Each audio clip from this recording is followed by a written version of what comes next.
best possible deal. And the thing is, for him, for this exeter, the payouts are meaningless because she's not going to stick around 67 years to get paid, right? Nobody else will. Actually, the payout will be shorter because the payback will be shorter because Thorchain will grow, because you maybe bought lower or whatever. Because if somebody buys at 10 cents, it's a payback of 6 years without that factoring in growth, right? So the price will stabilize at some point where people feel it's fair. But the thing is, we want to give the best possible shot to the exeter, and the only thing that matters to them is the price. Now, how can we improve price? First, just do a very good token with very good tokenomics.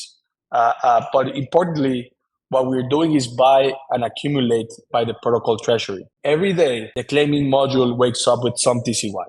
And there are 4 sources of this TCY. Number 1 is those that haven't claimed yet. People will have a long time frame to claim. If you're listening to this, there's zero rush for you to claim. But people will have a long time horizon to claim. So those rune payouts for that TCY is going to this claiming module. Also, unstaked TCY, because people can opt out of getting paid. Why would somebody opt out?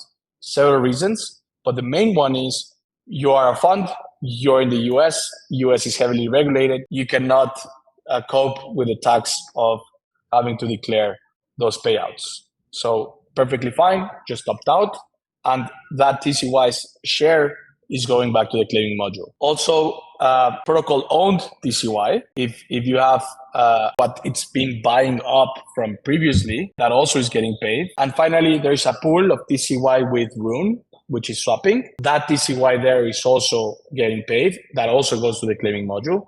And finally, the swap fees between Rune and TCY. They're not going to the LP. They're not going to Thorchain's treasury. It's also going to the claiming module. And every morning, then it wakes up with a lot of TCY and now gets paid a lot of Rune.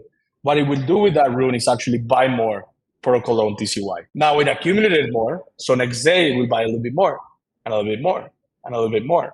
And what that's doing is actually creating relentless price indiscriminate buy pressure, which is a great thing for somebody entering the token to model, because you always know there's at least one buyer every day. Now, it might not sound like much. If we have 25%, like the claiming module has 25%, which is pessimistic, I think, of TCY, maybe it's like $2,000 a day, $3,000 a day right now with current price movement. It might not sound like a lot, but if TCY is at 20 cents, the pool will be like $1 million deep. A little bit more. That's a 0.3% increase in price every day. Now it keeps buying, and then at some price, somebody will be willing to actually sell. So again, the price will stabilize at some point, but that point will be slightly higher because there's this relentless buying all the time. And that a new buyer can actually model, be bullish about, and also buy today, help others exit, because he knows there will be this last resort buy for him as well. So it just moves the balance point a bit higher. So now the exeter, even if they took 1 year to claim and they might say, oh, I didn't get my payouts for a year.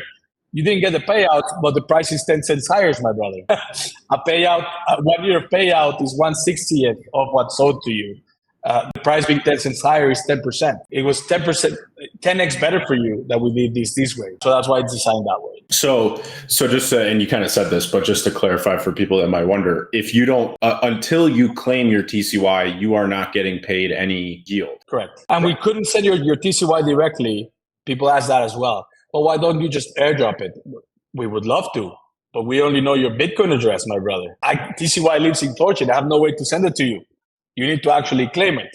But then we got the idea, okay, while it's claimed, if we have this share, what do we do with it? And yes, we could accumulate it. That would have made it very hard to design the TCY token. It would have taken us at least another month, because you have to design how the reward is not fungible for the TCY token, right? You have this claiming position that's accumulating Rune, and when they claim the TCY, they claim the Rune. That would have taken us 1 or 2 months more to code, because now you're dealing with membership units, kind of like a pool is, but different. But second of all, it's just worse for you. I paid you what, like 1 cent on the dollar? How about we just make the pool have a much better price for you if you want to exit? Yeah, that's much better value proposition for you. Yeah, makes and like you said too, the game theory behind it is that the person that is kind of let's say, has a negative outlook on TCY and maybe their whole outlook of Thorchain has been, deteriorated by everything that's happened, they could care less about the actual yield itself.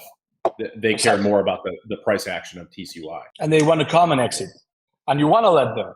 And you want to help them. I don't want to give them the worst possible deal. I want to give them the best possible deal. And the best possible deal is there's liquidity every morning buying, and that makes everybody at peace to have the token actually stabilize at a higher price, because everybody knows every morning with coffee, the protocol is buying some TCY.